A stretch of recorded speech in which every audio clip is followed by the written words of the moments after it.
ഇപ്പോൾ ഈ ഒഴുകിക്കൊണ്ടിരിക്കുന്നത് വണ്ടിയുടെ എഞ്ചിൻ ഓയിലാണ് കേട്ടോ. ഇത് പ്രത്യേകിച്ച് ഒരു ലൂബ്രിക്കേഷന് വേണ്ടി വരുന്നതോ അല്ലെങ്കിൽ ഓയിൽ ഹോളിൽ കൂടെ ഓയിൽ സപ്ലൈ നടക്കുന്നതൊന്നുമല്ല. ഇതൊരു ഓയിൽ ലീക്കാണ്.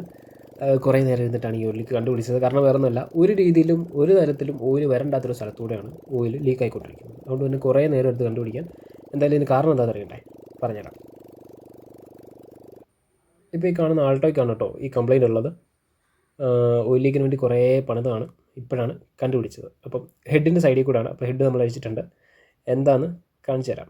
ഇപ്പോൾ ഈ ഒരു സൈഡ് ഉണ്ടോ, ഇത് സത്യം പറഞ്ഞാൽ എക്സോസ്റ്റ് മാനിഫോൾഡ്, അതായത് സൈലൻസറിൻ്റെ ആ ഒരു മാനിഫോൾഡ് വെച്ച് ടൈറ്റ് ചെയ്യുന്ന അതിൻ്റെ ആ ബോൾട്ട് ഇടുന്ന ഈ ഹോളാണ്. ഈ ഹോളിൽ കൂടെയാണ് ഓയിൽ പുറത്തേക്ക് വന്നുകൊണ്ടിരുന്നത്.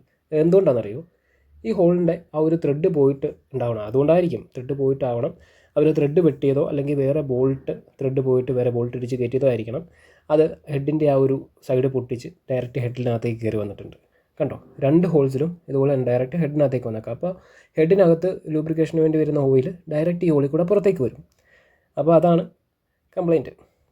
അപ്പോൾ എന്തായാലും നമ്മൾ കംപ്ലയിൻറ്റ് കണ്ടുപിടിച്ചു, ഓയിൽ കണ്ടുപിടിച്ചു. കുറേ നേരം ഇരുന്നിട്ടാണ് കണ്ടുപിടിച്ചത്. കാരണം ഒരു കാരണവശാലും ഒരു രീതിയിൽ ഓയിൽ പുറത്തേക്ക് വരണ്ടാത്തൊരു സ്ഥലമാണ്. അപ്പോൾ ഓക്കെ, ബൈ.